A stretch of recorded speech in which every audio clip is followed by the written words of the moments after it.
So try to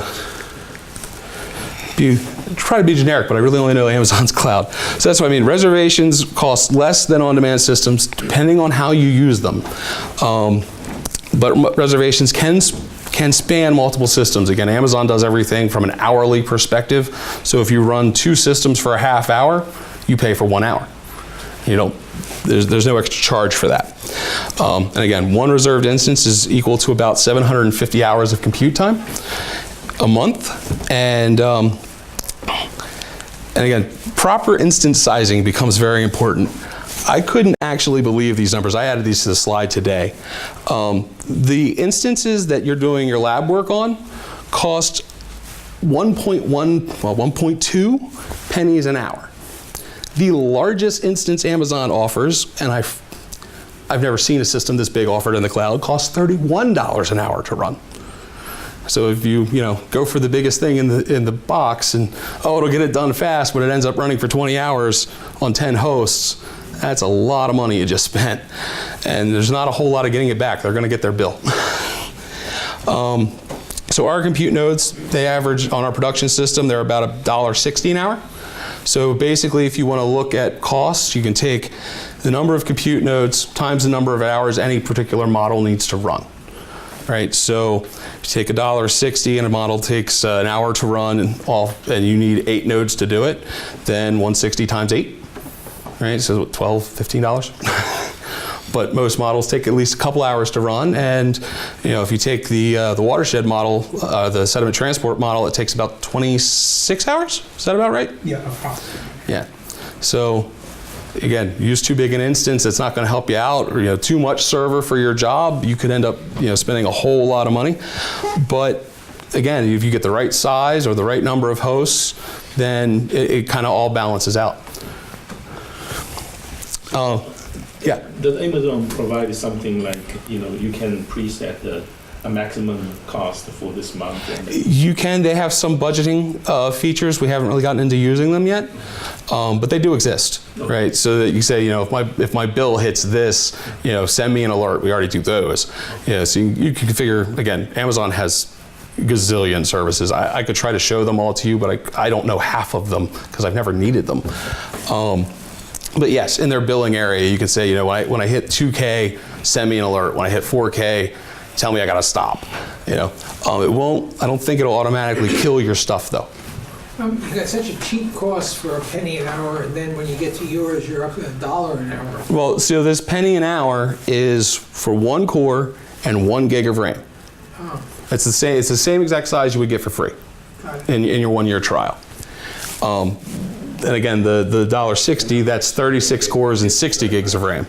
Right, and that's RAM in the C drive, or is that RAM in the cores? No, it's just a memory. Okay, right. So it's not, okay. Yeah. So how do you tell from this cloud, when you configure it, what is the processing speed? That gets fun. So every different classification of Amazon servers has a different Xeon, they actually have some AMD chips now, but has a different Intel chip assigned to it, with a few exceptions where they've started to add AMD hardware. And they're very upfront. They say, it's this type of chip with this type of memory. So it'll tell you, if you need, but everything is little endian, and it is almost exclusively Intel Xeons and some AMD Threadrippers. So, and the downside of disk storage, it is the one thing in Amazon you cannot reserve. They only charge for some services, they only charge you for what you use. Other services, they charge you for what you request. So, as I mentioned before, S3, or the simple storage service, is pound for pound the cheapest way to store data at roughly, it actually does drop down as you store more, at roughly 2 cents a gigabyte.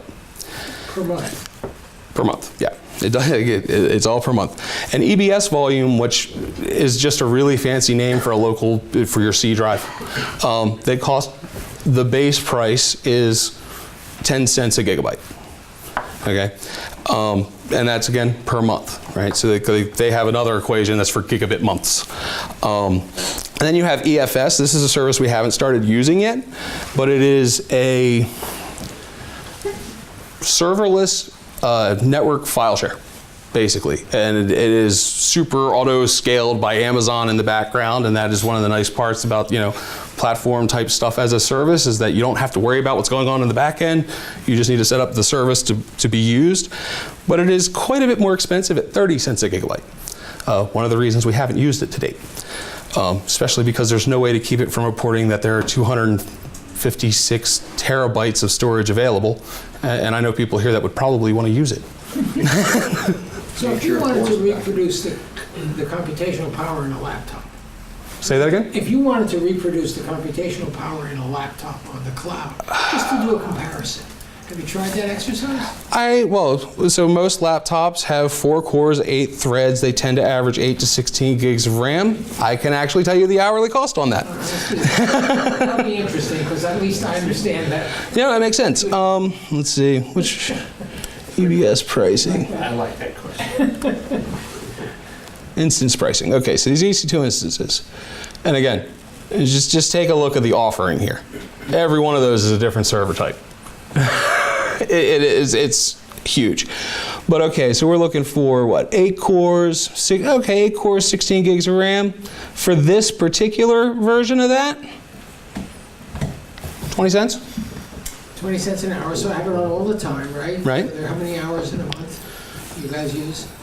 Amazon calls it 750, but the average is like 680 or something like that, So that's $200 a month. roughly. Yeah, $200 a month. So in a year, I use up a laptop. pretty much. Or if you're going to run that same thing 24/7, then it's actually in your benefit to reserve that instance, in which case Amazon will cut you about a 60% discount. Okay, so now we're talking Now we're talking $100. $100 a month. Well, so $1,000, $1,200 a year. A new laptop every year. So it isn't really dirt cheap. Oh, no. That's why I put a giant asterisk there, right? Everyone says, you'll lower your cost, your TCO will go down, and you don't have to worry. I mean, the biggest benefit of the cloud really is effectively unlimited storage. The ability to scale your systems to your workloads, which is very much more difficult to do in a data center. The ability to very quickly ramp up new resources, which, depending upon what's in your data center, you could actually do yourself. And the ability to control what's coming in, what's coming out. But it's also uptime. Down there at the Bay Program office, we don't have a backup generator. We've got batteries, but we don't have a backup generator. So you get a long enough power outage, we're done. There is no more presence online for us if we were still running out of that office. But now all of our public infrastructure is running out of Amazon. It's up 24/7, and Amazon allows you to actually spread your infrastructure across multiple data centers. So we're using 2 data centers, both in Virginia, which isn't the best case, but they're both geographically the closest, so that's why we went with them. But we could fire up our servers in Oregon if we wanted to. So say there was a hurricane coming, and we were worried that Amazon's data centers would have to shut down. We could just shift all of our production infrastructure out to Oregon, or to the Midwest, or Ohio.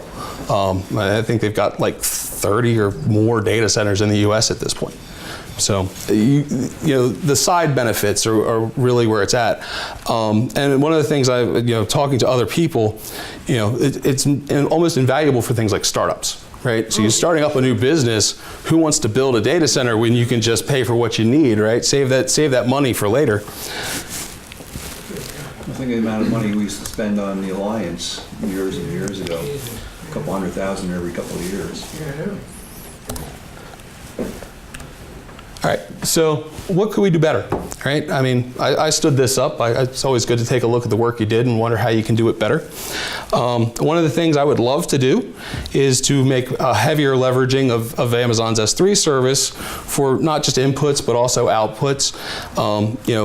Instead of saying, here's all the things you need on a local store, if your model, and I know this doesn't work for every model by any case, but if the model can be broken up and then you're just pulling in this file, working on it, and setting out results, do you really need that storage to be local?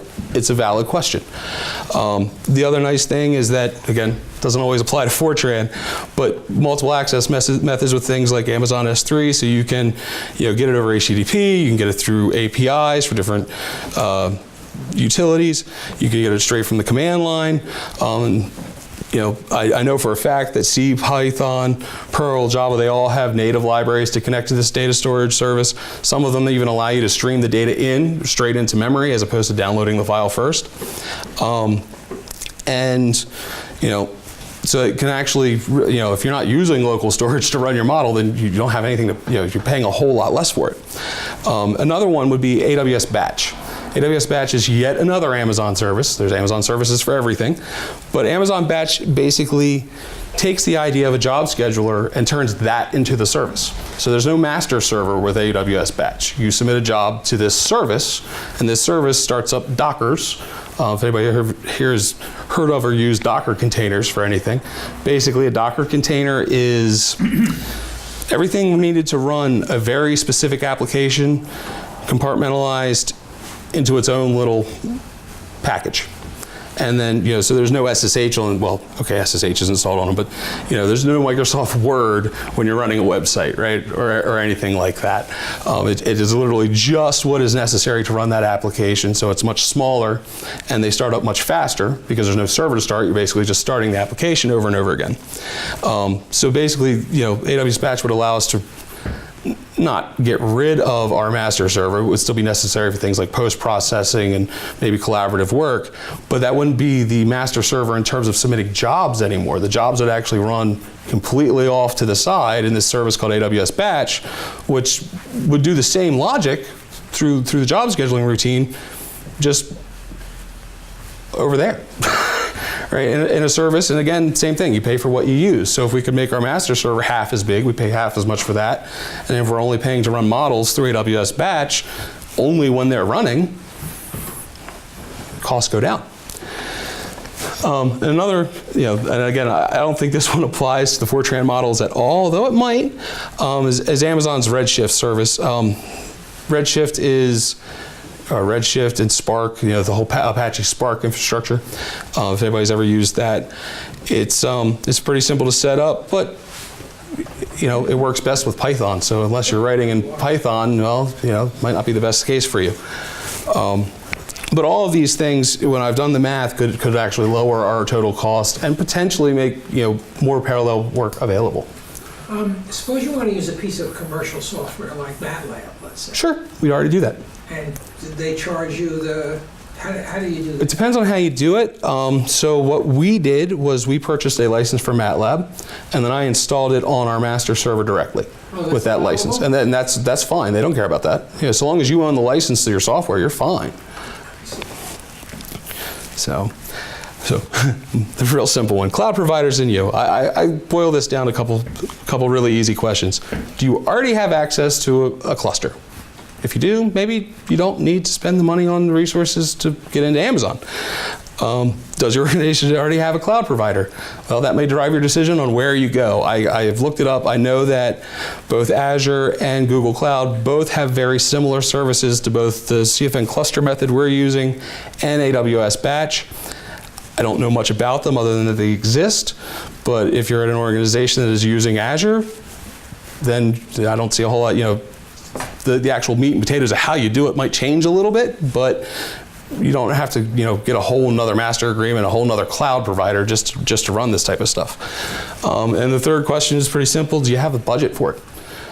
If you can afford to have the resources out there, or if your organization can afford to have the resources out there, then sounds like a good idea to me.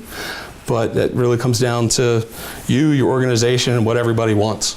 It's a question that I can't really answer. I can't guarantee it's cheaper. I can't guarantee that it's actually better, but it does have its benefits. So it's about the most fair assessment I can make of the cloud after working on it for 4 or 5 years. But with that said, if you were interested, again, as we discussed earlier, Amazon does give away a year's worth of access for free. Just aws.amazon.com. They say create an account, create a personal account. You can even tie it. I think you can even tie the billing to your personal Amazon account, because I'm going to make the bold assumption we all have one. And they'll just bill you right through there if you want. If you wanted to try our kind of stuff, CFN cluster is pretty darn well documented. It's actually very simple to use once you get it installed. And the installer is, I think they very recently created a Windows installer for this command line interface. What I've actually ended up doing is putting it on a Linux instance that I'm already running in the cloud, because it just made things simpler for me. But if you have, worst case scenario, you fire up a little Linux VM on your own desktop and you can run it that way. But they do have a Windows version, I just haven't used it yet. And you could run CFN cluster to create a host, send a copy of the 30-box model up there, and then redo everything you're going to do here.